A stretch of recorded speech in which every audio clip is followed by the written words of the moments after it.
Karaniwan daw na bumabagal ang paglaki ng bangus fingerlings kung pabago-bagong panahon. Kaya para makaiwas sa pagkalugi, napilitan ng mag-harvest ang mga bangus grower sa Lingayen, Pangasinan.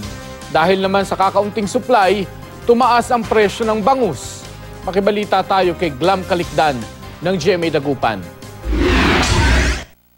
Umabot lang daw sa 200,000 bangus fingerlings ang naani ni Mang Mandy sa kanyang 4 na ektaryang palaisdaan sa Lingayen, Pangasinan. Mas kakaunti raw ito mula sa 500,000 bangus fry na pinakawalan niya sa palaisdaan. Pinaaga kasi ni Mang Mandy ang pag-ani sa kanyang mga bangus. Naggataw na. Opo. May 5,000 siguro ang namatay. Paliwanag niya, mabagal ang paglaki ng bangus fingerlings dahil sa sobrang init ng panahon at bigla ang pagbuhos ng ulan sa hapon. Mas mapapagastos pa raw kung sa susunod na buwan pa ito aanihin. Wala ring katiyakan na mabubuhay ang mga ito dahil sa pabago-bagong panahon.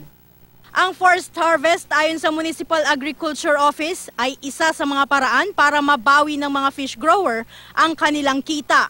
Silted na yung kanilang fish ponds, marami nang dried up.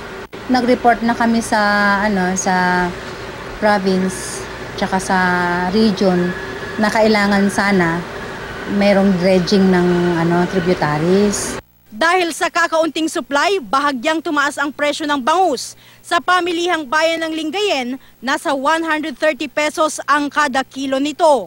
Glam Kalikdan Dizon, Nagbabalita, Pilipinas.